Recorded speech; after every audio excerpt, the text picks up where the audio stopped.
This is CBC Here and Now.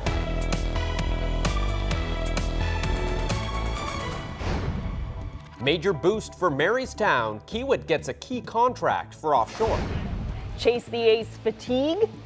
Like, it's great for the businesses, but we want our town back. Courtney Lake's ex-boyfriend admits to picking her up the night she disappeared.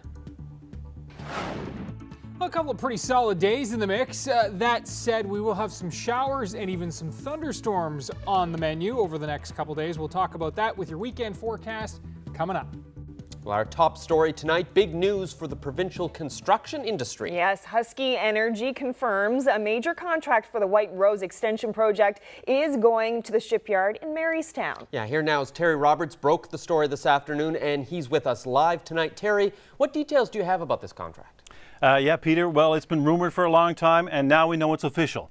The accommodations module, the living quarters for the West White Rose project, that new wellhead platform that Husky is building, it's going to be built in Marystown. Now, this is the equivalent of building, it's like building a hotel. Yeah, it's a 3-story structure with accommodations for about 180 people. And I'm told that the construction process could take 18 to 24 months, employ 200 to 300 people. And that is the kind of work that's sorely needed on the Burin Peninsula, because we all know that Marystown has been hit hard over the last, nearly 2 years now, ever since the end of construction on a special module for the Hebron project. We all know back in late 2015, 1,300 people lost their jobs at the fabrication yard there in Marystown after that project was complete, and it's been dormant ever since. So as you can imagine, the union that represents those workers, they're really excited about this news that just broke about a couple of hours ago. Oh my God, we're very delighted, excited. 21 months with no work. Our members now have something to look forward to, hopefully before this year is out, and we can get back to work and get our town up and running again. Now, Terry, Marystown is not the only big contract that's recently been awarded. Yes, the massive concrete base will also be built here. So what can you tell us about that? Yeah, guys, the momentum is really starting to take off now on this project. Late last week, we heard that Husky had announced a big contract. This is one of the big ones for that big concrete base that's going to perform a big part in this wellhead platform. It's going to be built at the former U.S. Naval Station in Argentia, in Placentia. And 3 companies got the contract for that, including one of our own, Newfoundland-based Pennycon, and work is going to start on that later this year, and I'm told that's going to mean some big jobs. We're talking about about 800 jobs over the 4-year, at peak of 800 jobs during the 4-year construction process. That comes at a really good time as well, because we all know that the construction industry has been shedding a lot of jobs in this province recently, ever since we had that historic high in major investments just a few years ago. So once again, very good news. But one of the lingering questions here is, where is that major topside going to be built? The one that all the drilling components are going to be inside? Well, we don't know that yet. It's not official, but all of our sources, our insiders, are telling us that's going to be built in Texas. It's then going to be floated up here and put on top of that concrete base 350 kilometers east of St. John's, and they should get first oil by about 2022. And over the life of that project, it should bring in about $3 billion in royalties to this province. Great. Thank you, Terry. That's Here and Now's Terry Roberts reporting live. And we have another big money story now from Terry Roberts, the phenomenon that has become Chase the Ace. Yeah, tonight the spotlight is on St. Kevin's Parish, with close to $1.5 million up for grabs. But as Terry tells us in this report, it's not all fun and games in these lotteries. The chance to experience a moment like this has helped make Chase the Ace a well-known phrase in recent years. Chase the Ace first showed up 4 years ago, and in some places it has grown into something wild. Imagine staging a large rock concert each week, hosting tens of thousands of people, all organized by church volunteers. And that's the equivalent of what's happening today in this neighborhood in St. John's. It has grown to become the largest Chase the Ace in the province's history. Chase the Ace has turned into a wonderful community event where everyone is volunteering, where the businesses are booming on Wednesdays. Here's how the game works. It's actually 2 lotteries in one. People buy tickets, many thousands of them throughout the day. Then one lucky ticket is drawn. The person holding that ticket is already guaranteed a big consolation prize. Then it gets even more interesting. That person gets to pick one card from the deck. Turn up the ace of spades and you also win the jackpot. If not, the pandemonium is repeated next week with one less card in the deck, but the jackpot continues to swell. After 41 weeks, the potential jackpot here could reach $1.5 million. But not all the events grow to be this big. Some end after just a few weeks. And in this remote community, the fun and spectacle of welcoming thousands of people each week has been replaced by division and distrust, with some questioning how the money gets spent. The Catholic Church has ordered an audit of the millions generated by Chase the Ace in Bay de Verde and directed the local parish to elect a new finance committee. Having a lot of money is not necessarily better than having none, because having a lot of money can bring out some ugliness in any one of us. Chase the Ace is a gamble, however, and can get some people into trouble. Some individuals are going to spend more money than they can afford to spend. And for these individuals, I think it's important for us not to lose sight of the fact that they're, for all intents and purposes, going to experience some negative consequences as a result of their play, financially, psychologically, emotionally, and we need to be aware of this. We did some math, and the chances of winning it all are not great. For those buying the standard package of 3 tickets, the odds of having your ticket drawn and then turning over the ace of spades is about 1 in nearly 3 million. For this chase, those are some exhaustive odds. Terry Roberts, CBC News, St. John's. Well, and let's go straight to St. Kevin's Parish in the Goulds. Yes, a lot of people are after the chance to flip that ace tonight, and that's where our Zach Gowdy is. So, Zach, what's it been like there today? Well, things are certainly picking up here at St. Kevin's with less than 2 hours until game time. For much of the day, the crowd has been the big story, or rather the lack of one. Just take a look around. No lineup to buy tickets tonight. I'll show you this direction. If you've been following our coverage, you'll know that there's usually a line of thousands of people that way, stretching for several kilometers. Today, no one's there. Now, this is the first time in 2 weeks that you've been able to buy tickets for Chase the Ace. There was the postponed draw due to the misprinted ticket controversy, and then last week a scheduled break for the Royal St. John's Regatta. It's possible that that momentum break has affected the demand for this Chase the Ace, but inside, organizers are telling me that they're still selling about the same number of tickets that they had for the previous week and still taking in the same amount of money. So it's also possible that with all of the hype about the size of the crowds, that you're seeing more people electing to avoid the madness and simply pool their money together in greater numbers, sending fewer people down here to actually buy the tickets. In any case, any holders of those tickets have to be right here at 8 o'clock tonight for a chance to win. A different scene this morning. In fact, it looked like we will pick up right where we left off with a crazy crowd. The pouring rain did not deter several hundreds of people from lining up here many hours before the actual tickets went on sale with their umbrellas, with their full rain suits. Many people, didn't mind getting wet for a chance to win $1.5 million. Many of those early birds were locals from Goulds, and several of them said that as much fun as all of this has been, with the demands on the volunteers, with the traffic and the other disruptions in the community, that many folks here won't be too disappointed if the chase ends tonight. It's at the end now. I've been coming here since before Christmas, so it's quite a change, but I like the atmosphere that's down here, but before school starts, I hope somebody wins it. My daughter goes here, so I mean, it's time to have the school back for the kids. Do you think that feeling is sort of broadly shared? Yeah, a lot of the locals are feeling the effect too. It's like, it's great for the businesses, but we want our town back. We also want the ace, right? So, but what are you going to do? Everybody wants that, Ace. Now, we've got plenty more coverage from Goulds tonight. In a short while, I'll speak with an organizer about some of the feelings that person just described, about looking for the end of this chase, about what happens if the chase is still ongoing when the school year begins. I don't know if you know, but St. Kevin's Parish is right next to St. Kevin's School. The school is back in a few weeks. What happens then? Also, though the crowd tonight may be smaller, one group that is represented in larger numbers here tonight is campers. There are now close to a dozen RVs parked here on the lot, and people who are literally chasing the ace across the country. So we'll take you inside one of those RVs and show you what it's like to chase the ace in style. That's all coming up right here on Here and Now. Reporting live in Goulds, I'm Zach Gowdy.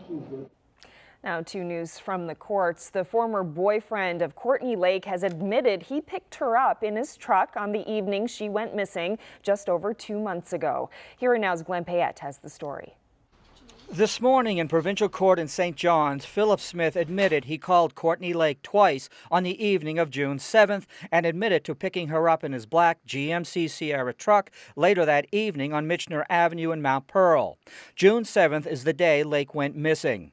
Police have released video of Lake getting into a black GMC on that street that night. They believe this is the last time she was seen in public.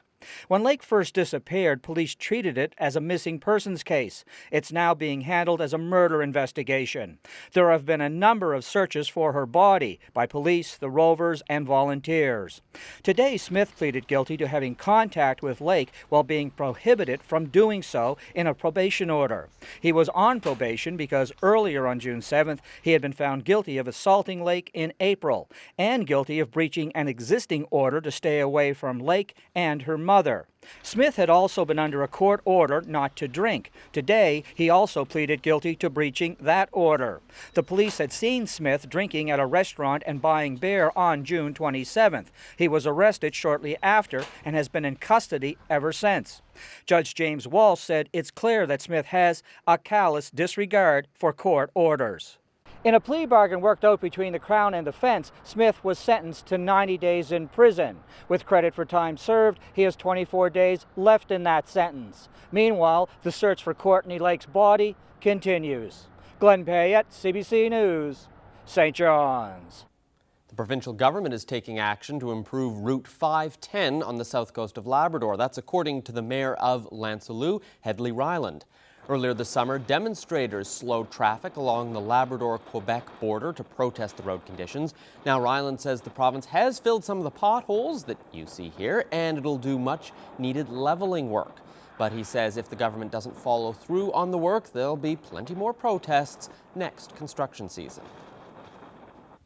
A Muskrat Falls protester who agreed to stay away from the hydroelectric development site is being accused of breaking that promise. Jim Learning was taken into custody today and later released. He was jailed several weeks ago for refusing to commit to staying away from the site. He was later put on house arrest on the condition that he stay at least 1 kilometer away. Nalcor is suggesting Learning breached that condition on Monday, something Learning denies. No, I'm glad they did that because it was absolutely not there. If they had told anything about the truth, I would have had to question it, but that's outlandish. I can look anybody in the eye, and if there was a God, I could say to him, I didn't do it. And since he would know I didn't do it. Well, the provincial government is promising answers soon for the people affected by flooding in Mud Lake. High water forced the entire community of about 50 people to evacuate last May. 3 months later, people are still waiting to hear about compensation. Here Now's Jacob Barker has more. It's been a long wait for the people of Mud Lake. 3 months since the flood forced them to evacuate from their homes. Some are rebuilding, some are still without home. And they are trying to make decisions to stay in their homes, to rebuild, or to relocate somewhere new. One thing they have been asking the provincial government for is assessments. Those were done in the days following the flood. After the water receded, teams looked at the damage to the properties and assessed the value of the destruction. Those assessments will eventually lead to compensation from both the federal and provincial governments. To reach the threshold for federal funding, there needed to be at least $1.6 million worth of damage. People in Mud Lake were initially concerned that federal disaster funding didn't cover vehicles and even recreation vehicles. Remember, there is no road to Mud Lake, and in the winter, people travel there on the ice.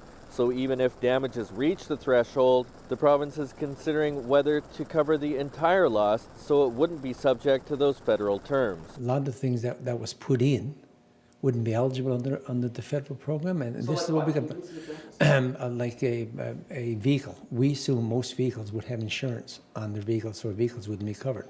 If we went through skidoos, they wouldn't be covered. But now in Mud Lake, that's through mode of transportation. So can you justify covering skidoos?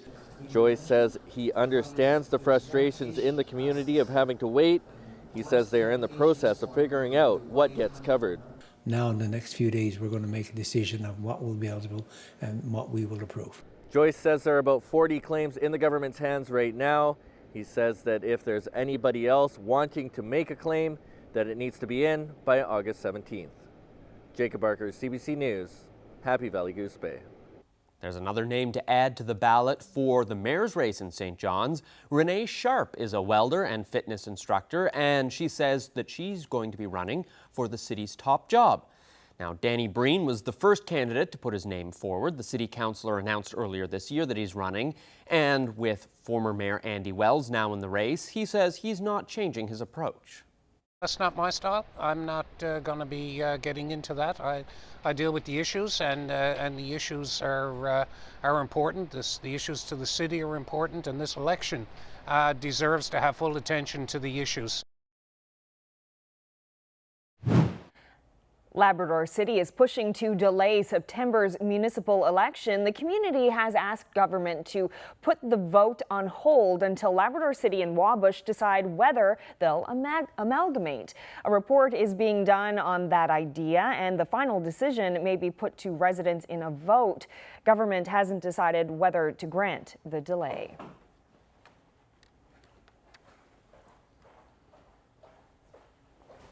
Get your coat on. Hi there.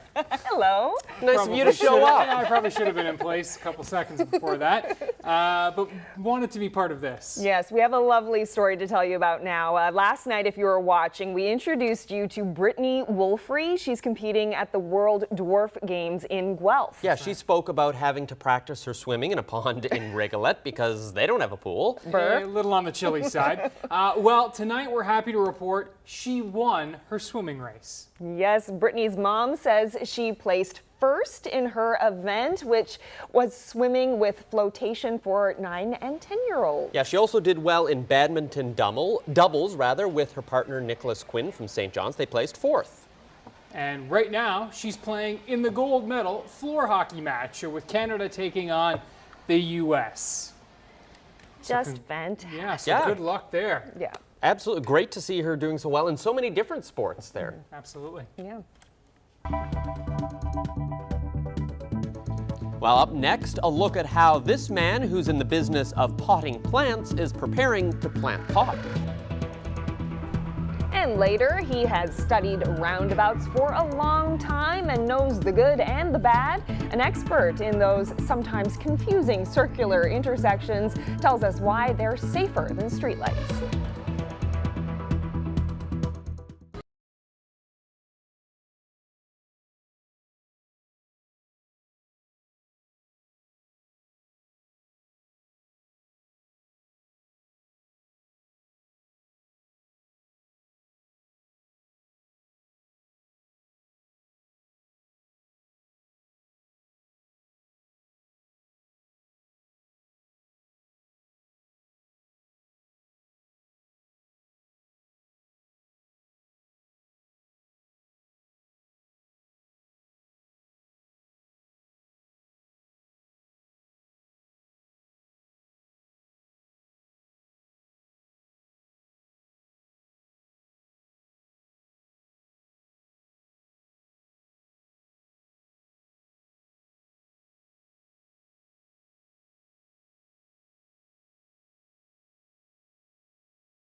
Now, before we get to the weather, we must make a correction. Just before the break, we were talking about Brooklyn Wolfrey, who is competing in the World Dwarf Games. Now, we referred to her as Brittany, but her name is Brooklyn. Sorry about that, Brooklyn. Apologies from all of us here. Yes, and again, good luck in that gold medal game that is underway right now between Canada and there the she US. is once again with that great smile. So congratulations once again. And last night, if you remember, she was on air doing her drum dance, which was really lovely. Yep, she did that during the opening ceremonies. So multi-talented girl for sure. Very, very much so. So Ryan, how is the weather looking? Well, why don't we actually start in Labrador, where we've been seeing a couple of spits off and on today at the Wabush Airport in Labrador City. And there is a live look right now at the webcam in Wabush, and you can see where the sun's breaking through.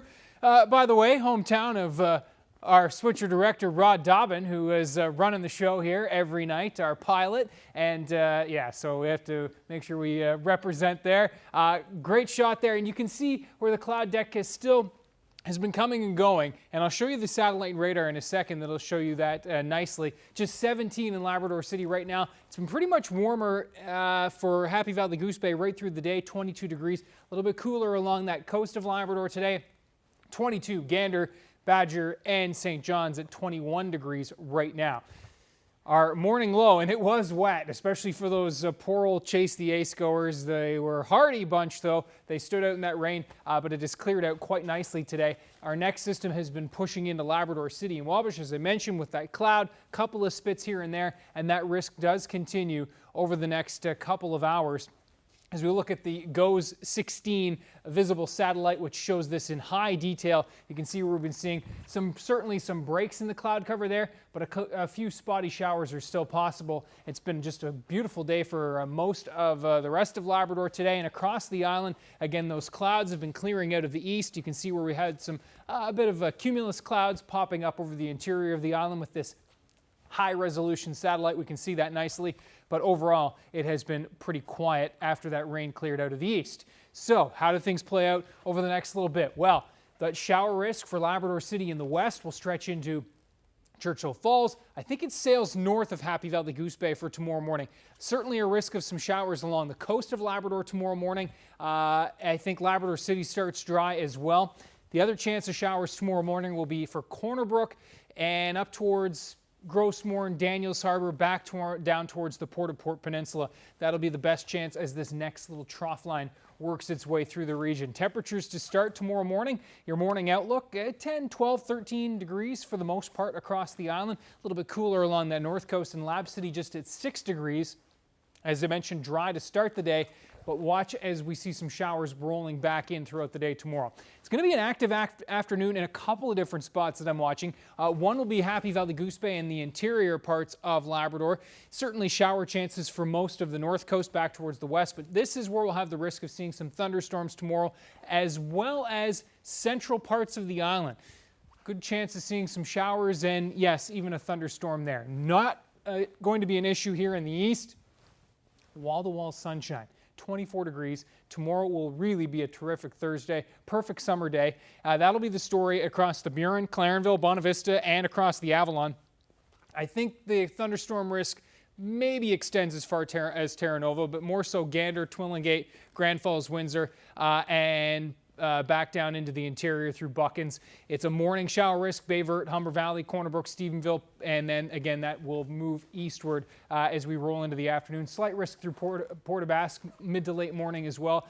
Corner Brook, Grossmore, again those chances clear as we move into the afternoon. Shower chances in the southeast tomorrow, but mainly Happy Valley Goose Bay, Churchill Falls, and Labrador City, where we could see a rumble of thunder there as well. Long-range details are still ahead. Carolyn? Thanks, Ryan. Well, the seed company by E.W. Gaze in downtown St. John's is preparing to expand into a new market. Now, they've always sold potted plants. Next up, they give customers the option to plant pot, as soon as marijuana is legal, of course. Here and Now's Allison Sampson explains. This old downtown gardening store is getting ready to restock the shelves with something new. Canadian pot smokers have another 11 months before marijuana is legal.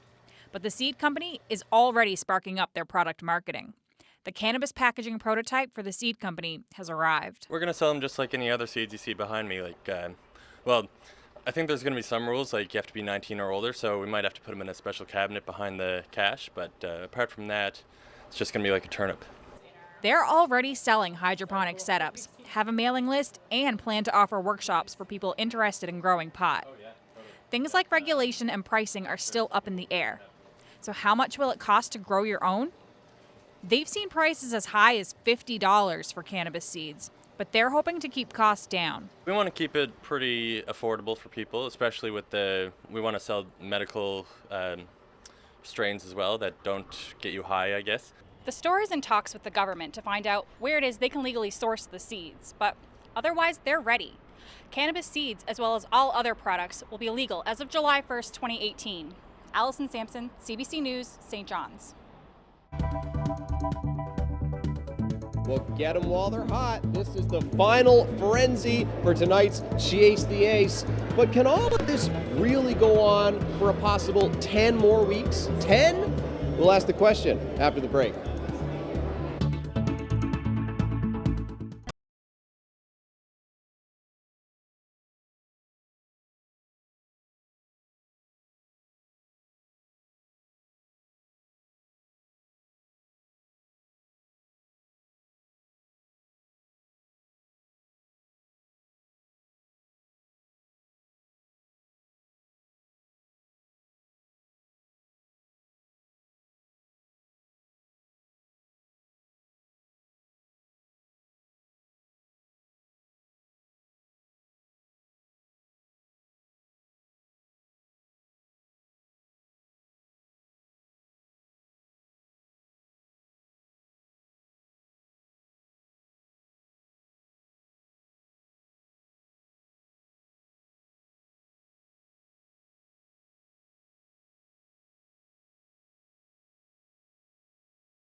Welcome back to Here and Now. So let's head back to the Goulds, where it's a very familiar scene. Yeah, hundreds, probably even thousands of people, mostly standing. You can see some there brought chairs. They're prepared for waiting for tonight's big $1 million lottery draw. And a lot of people are wondering, can this really go on for 10 more weeks? Here now, Zach Gowdy is live. Zach, how's that idea going over? Yeah, it's a beautiful night outside, but inside is where the magic really happens, or the madness, depending on how you want to look at it. This is inside St. Kevin's, and the big push tonight to get tickets for Chase the Ace before the 8 o'clock cutoff. Lots of people moving in now. They've got about 90 minutes to go. If you haven't had the fun of being here, these are the Chase the Ace ticket booths. There are a dozen places where you can buy your Chase the Ace tickets. 50/50 is sold separately on this side, an equal number of places, and the 50/50 takes in about an equal amount of money. Right now, I think the longest lineup in here is for the ladies' washroom, sad to say. And on this side, here's the money shot, the big bins from where those tickets are drawn. Every few minutes now, you're seeing one of the organizers carrying essentially a garbage bucket up and dumping them right into these bins. And somebody who gets their ticket pulled from those bins is going to walk away with a lot of money. So in case you can't tell, it's fun to be out here, and people are really genuinely enjoying themselves. But is there too much of a good thing? We've spoken a lot tonight about the demands on all the volunteers at St. Kevin's. We've spoken about the disruption to the community of Goulds that the Chase the Ace creates. Something I've been hearing today for the first time is, what about the school year? Right next door to St. Kevin's Parish Hall is St. Kevin's School, and school is back in just a few weeks. And I don't think the students can share this space every Wednesday. So for all of these reasons, many people have started to speculate about a possible early end, or at least a change of venue to this Chase the Ace. And then there's the exhaustion and the burnout and everything else. So I spoke to all of those things with Carol O'Brien, one of the great organizers here at St. Kevin's. And it was nice for everyone to get that little hiatus right from this madness. And how's things resumed today? Oh, excellent, perfect. The weather wasn't very cooperative early this morning, but it didn't deter people. They were outside in their deck chairs and they had their umbrellas over them, so certainly didn't slow things down much. Now, during that 1 week off, I'm sure you had a chance to just chat with people, your friends who play, other organizers, sort of maybe to take the temperature, how everybody's feeling at this point. What were you hearing? What were those discussions like? All kinds of compliments, how well it's run. Everything is like a well-oiled machine. Couldn't wait to get back at it. Even some of our volunteers said they missed not being here on Wednesday. And everyone was just excited and anxious to get back at it again. Now, at the same time, I'm looking at this, the calendar, and I'm seeing that school starts again in a few weeks. What's up with that? Well, what's up with that is we hope it goes before school opens. And if it doesn't, then we got to come up with some kind of another plan. Any chat about what they may be? Not right now. We're just hoping, fingers crossed. We got 4 weeks now before school opens. We're down to 11 cards, so the odds are getting, better that someone is going to pick it. There is a contingency, of course, in the province's Chase the Ace rules for an exit strategy, a mega draw. Is there, whether it's due to the fact that the school year is beginning soon, or the time commitment to the volunteers, the traffic, for all those reasons and more, has anybody floated the idea of enacting that yet? We've had several scenarios presented to us, but right now we haven't picked on anything specific.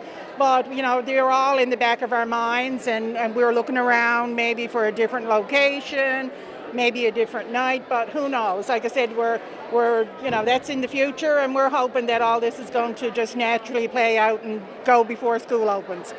Fingers crossed. So the clock is ticking on tonight's ticket sales. They are on sale until 8 p.m. sharp. I have seen them cut people off in line, so if anybody wants to get here, now is a good time. And Carolyn, we'll come back once more tonight to check on how things are going here in the Goulds. But just take in this scene. We talked a little bit about the smaller crowd, about the exhaustion people are feeling. But when you look at a scene like this, it's hard just not to be affected by the positive energy here in the room.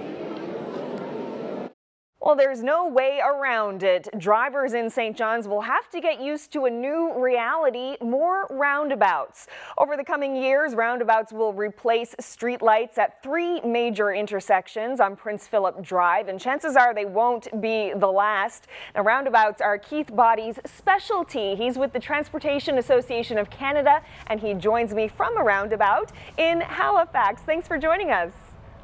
Good morning. So, Mr. Body, let's start by talking a little bit about the roundabout behind you. Where is it, and is it one of the busier ones in your city? Yeah, we're sitting at North Park Street and Cogswell Road in Halifax. It's not one of the busier roundabouts, but it's certainly one of the most obvious. It's right in the heart of the city here. We're right next to the Commons and lots of kids playing, and you probably noticed a few folks walking around. There's lots of pedestrian activity. And how common are roundabouts in Nova Scotia? We have an awful lot here, considering the size of our province. We have about 32, 33 of them now. And was there a big learning curve for drivers there when roundabouts first started coming on the scene? Yeah, we experienced that. That's fairly common when you introduce new infrastructure or things that are not as obvious or not as frequently seen. We put together an educational package that went out in the early days as we opened each roundabout, and we still have some information that's available on our website. And we find that as drivers get used to them, things settle down, and folks just kind of drive, as you can see behind me. And we've had a few incidents in the metro area at roundabouts. People driving the wrong way, and then there was another example of a driver stopping and then backing up while in the roundabout lane. So why do you think people find them so confusing at first? What we often give advice is to just take things slow, take it easy, read the signs and follow along with the other drivers, because frankly most of the drivers know which way to go, so if you follow them you'll do fine. Roundabouts can be slightly different, so in terms of like how many lanes there are and stuff like that. So what features make for a good roundabout? The key to safe roundabouts is slowing people down on entry, and that's how we design them, how we spend lots of effort on the science behind them, is to get drivers to slow down so that they do in fact yield to people already in the circle, because the people in the circle have the right of way, and that ultimately is the key to the safe operation. Assigning that right of way clearly so that all the drivers know whose turn it is. Now, I did read that a typical intersection creates dozens of possible accident scenarios, like intersections with traffic lights, but roundabouts reduce that to less than a dozen different kinds of scenarios. So how does a roundabout reduce the likelihood of an accident? So when you picture a signalized intersection, there's a lot of 90-degree movement, there's vehicles crossing paths. And the real key with the roundabout is that it reduces the number of possible paths for the driver to take and for pedestrians to take. It really focuses people's attention and effort on the one entry, the one pedestrian, the one crossing point, and you don't have as many different conflict zones available to you. So you can imagine taking a left turn through an intersection, you're crossing multiple pedestrian paths, you're crossing multiple vehicle paths, and just that one movement exposes you to probably 6 or 8 different possible collisions. In a roundabout, really, that's only 3 or 4. And do accidents tend to be less serious at roundabouts? Absolutely. At slower speeds, any collision that does happen is going to be much less severe, much less serious. So with the roundabout, the operating speeds are down around 25 or 30 kilometers an hour or lower. And at those speeds, while collisions can happen and do happen, they're much less serious than, say, at 50 or 60 kilometers an hour. Right. So we have efficiency, we have safety, but roundabouts are also more environmentally friendly, right? Yeah, that's been some of the discussion with respect to, say, braking time, as well as acceleration and deceleration, and the driver themselves, when they approach a roundabout, if there's no other traffic present, they can just kind of roll through. It's a yield, it's not a stop. So you know yourself, when you drive away from a stop sign, you're putting your foot down on the gas, you're putting a lot more effort into it. The car itself is burning more fuel. So what ends up happening at a roundabout is that's greatly reduced because they're so much more efficient at handling the traffic. People aren't necessarily coming to that solid stop. So I guess there are a lot of reasons why roundabouts are becoming more and more popular across the country. Absolutely. Circles were around in the 50s and they kind of fell out of vogue because of some challenges operationally. And because of the new science, we're seeing probably 400 to 450 roundabouts across Canada now, and that number grows every day. All right, Keith Body, thank you so much for joining us and telling us about this. Certainly, anytime. Drive safe. And Peter, speaking of roundabouts, of course, the City of St. John's actually announced earlier today that it's putting a temporary mini roundabout in the area of Kenmount Terrace next week. So it'll be at the intersection of Great Eastern Drive and Petite Fort Drive. Yeah, I guess you could say it's a baby roundabout. It's sort of a pilot project, and city engineers say that that spot at Kenmount Terrace is the best place to sort of test this out on a sort of modern mini roundabout. And apparently they are going to be a little bit simpler to figure out, so you can test that out there before they start throwing giant ones in all over the city. Yeah, and we'll see how all that works out. Well, he's known to be calm and cool. Up next, Danny Breen reacts to having a much more vocal Andy Wells as one of his opponents in the race to fill the mayor's chair at City Hall.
Welcome back to Here and Now. Earlier in the show, you heard from Danny Breen about squaring off against Andy Wells for the mayor's chair in St. John's. Now, Breen is a lot more understated than his rival. I met up with him this afternoon to find out how he handles that. So Andy Wells is now officially in the race. He's someone who tends to make headlines with the, let's just say, colorful things, he says. You're a pretty understated guy. How do you try and compete for the attention for the public against someone like that? Well, you know, I've been in the race now for quite a while. I've done my work listening to people, talking to people, and my message will come out. I plan on releasing my platform very shortly. I'll be using every means available to do that and discuss the issues that I think are important to the city and where I want to see the city go in the future. But what do you make of Andy Wells' style? Well, you know, it's not surprising, but you know, that's not my style. I'm not going to be getting into that. I deal with the issues, and the issues are important. The issues to the city are important, and this election deserves to have full attention to the issues. So I'll keep doing what I'm doing. I was told early on by a very seasoned politician that you had to be hard on the issue and easy on the person, and that's the way I am. I don't get personal about things. When you talk about issues, one of the issues that certainly come up is around taxes and spending at City Hall. Mm-hmm. It's an issue for Mr. Wells, but also we've seen other candidates raising it as well. What's your position on this? Do you think that there is a spending problem within the city? Well, I think that over the last year, we've gone through program review. We trimmed about $14 million from the budget through last year's changes. We brought taxation back to the 2015 levels in the 2017 budget. and we're continuing a program of continuous improvement. I think that we need to really focus on a culture of efficiency and a culture of improvement here at City Hall. The services that we offer are important to the residents, so we have to offer them in the most cost-effective manner possible.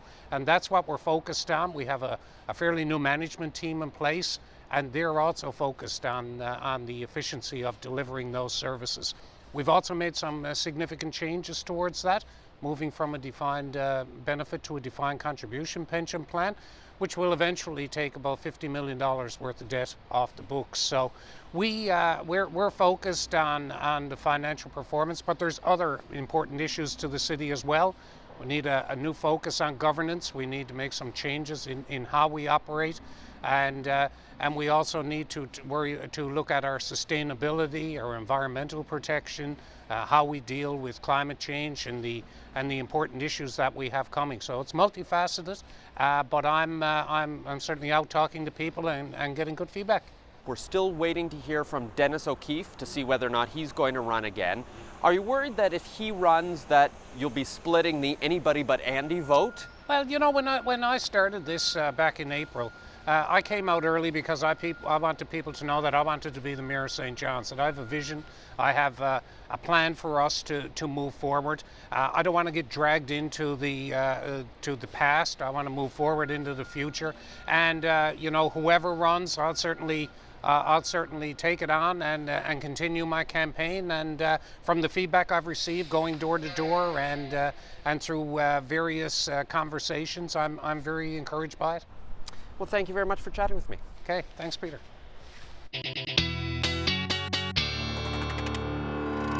Certainly a nice afternoon out there today after a wet start to the morning. Yeah. But you're looking a little farther ahead, and it almost sounds like we're maybe getting into hurricane season. Well, we are in hurricane season. So it started June 1st. It runs through till November. We just haven't seen anything. We just haven't seen anything. It's been very quiet. But I'm keeping an eye on the tropics right now.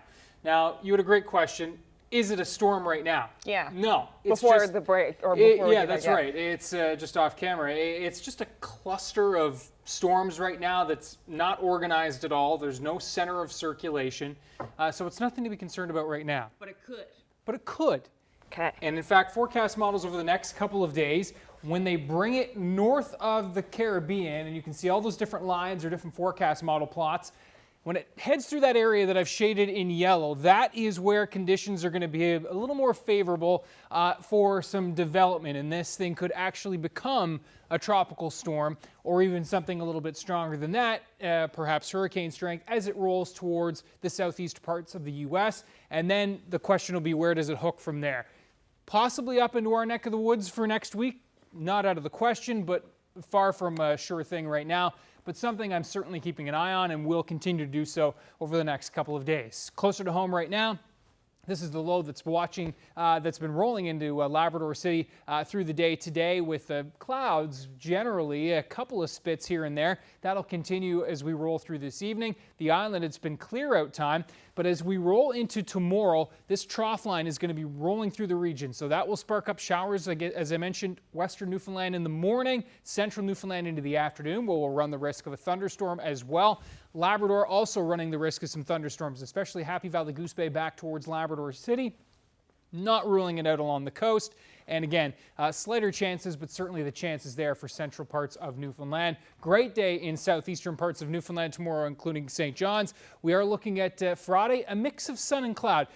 Along this trough line, there is going to be a chance of some showers firing up over the interior, but it's a pretty minor chance. 30% risk, I think, and I think the best chances will be south of the Trans-Canada Highway. So central, I think, will get off scot-free, and I'm looking more and more like St. John's and eastern parts of the island will be rain-free on Friday as well. Looking at a pretty nice day through most of Labrador as well. A little cool, Labrador City at 17 degrees, but overall a pretty nice one. Now, as we move into Saturday, I think the clouds certainly are going to be thickening up on the island, but looking to stay dry for Saturday afternoon. Clouds building in over Labrador as well. But once again, I think the rains hold off until Saturday evening, and then looking at you can see temperatures not too bad either. Saturday evening into the overnight, and then Sunday will really bring in the clouds, the shower chances. Sunday's looking like kind of a damp day, and then a bit of a slow clear out through Monday. And then another system coming in on Tuesday. I think next week is going to be an interesting one. Could be an active pattern, but that active pattern could set up just to our south, and we may get off scot-free.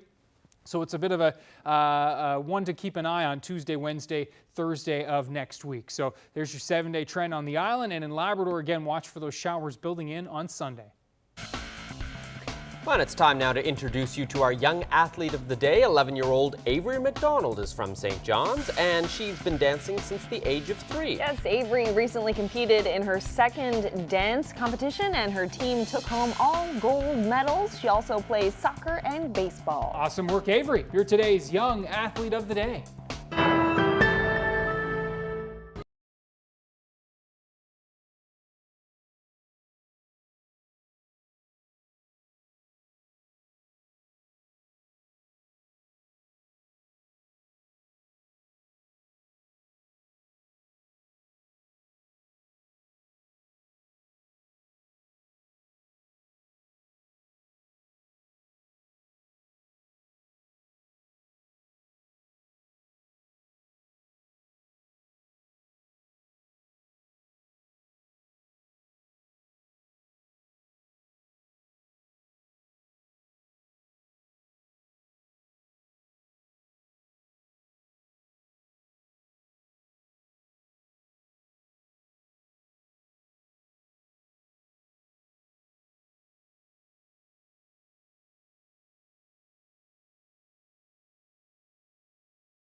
Well, there was a dramatic scene on a highway north of Paris today. Police wounded and arrested a man suspected of slamming a car into a group of soldiers, injuring 6 of them. The arrest took place near the English Channel port of Calais. The car attack on the soldiers took place in Paris. Officials say it appeared to be a carefully timed ambush. The incident prompted a counterterrorism investigation. Triple murderer Derek Soretsky received 3 life sentences today. An Alberta judge ruled that Soretsky will serve those sentences consecutively, not concurrently, and that means no chance of parole until he's almost 100 years old. Soretsky had been convicted in June of the murders of a toddler, her father, and an elderly woman.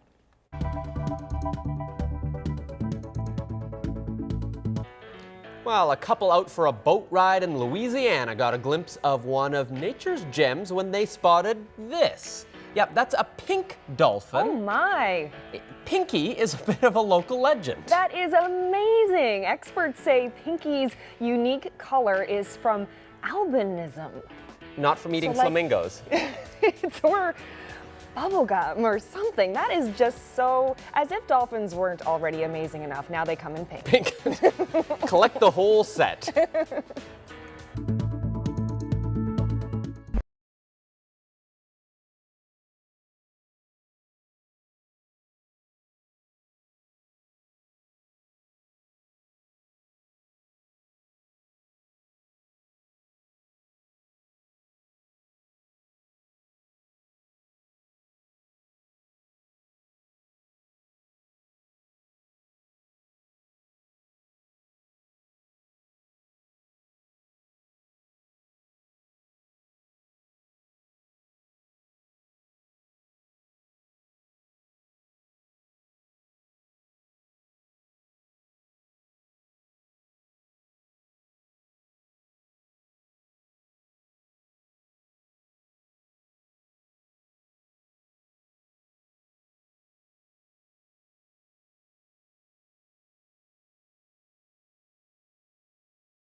Well, welcome back to Here Now, and time for one last check-in with Here Now Zach Gowdy. Yes, and if you're one of the people who purchased tickets for tonight's Chase the Ace in the Goulds, then there's only about an hour before you can find out if the $1 million plus jackpot is going to be claimed tonight.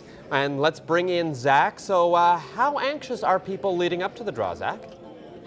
Very excited, Peter. So much so, in fact, that it got a little warm in the hall there. We made our way outside, as did most of the crowd, to this nice cool hill to wait for Ace o'clock. But the coolest place to chase the ace is from the air-conditioned comfort of your own RV. At the start of this, there were maybe a couple of RVs parked on the parking lot. Now there are 8 out here, with several more in the surrounding parking lots. So to find out what it's like to chase the ace in style, I knocked on the door of this rig earlier today. This thing. Sunday we parked her at my stepdaughter's down the road, and last night we brought her up here and came up because today's the start of our holidays. So you wanted to start your holiday right here chasing the ace. Well, we're going to take that $1 million and then we're going to get another RV. We're going to sell this one, get another one. It's going to be a very different holiday after you win. It most certainly will. Yeah. My boyfriend retires next month, so I might retire with him then, eh? So is this your first Chase the Ace? No, we've been chasing for a few weeks, but this is the first time we've taken the camper with us. So how is the experience different with the RV here? Oh, it's great. There's no crowd. I'm not crowded. There's nobody in here. It's just us, right? And I've got my own bathroom. I can cook my own meals, and I can sit down and watch everybody go by. So what's for lunch? Hot dogs. Hot dogs, bacon and eggs for breakfast, and steak for supper. Yeah. You really appreciate those little comforts when you've done it the other way. Yeah, for sure. Yeah. We've came here and we've stood up here for hours, and this time, we decided to do it this way. So folks, if you want to follow the fun tonight, you can watch us from the comfort of your home or your RV on the CBC NL Facebook page. We will be going live at 10 to 8. That is 10 minutes before the big draw. I'll throw things back to my friend Ryan Snoddon. Snod, buddy, I got your tickets. Don't worry. We can settle up at the office tomorrow. I can't believe I forgot to give Gowdy money. Hopefully Again, he forgot the money. Yeah. Hopefully you did grab a couple of tickets, though, Zach. Good luck, and good luck to everybody. And we'll leave you with this beautiful viewer picture of the day from Rob, Norman, and Cormac. Carolyn's favorite, hummingbirds. I love hummingbirds. I wish they were in St. John's. They're just gorgeous. Yeah, well, we'll tell that one to come visit you here in St. John's. That's right. Thanks so much for watching, everyone. Have a great night. Good night.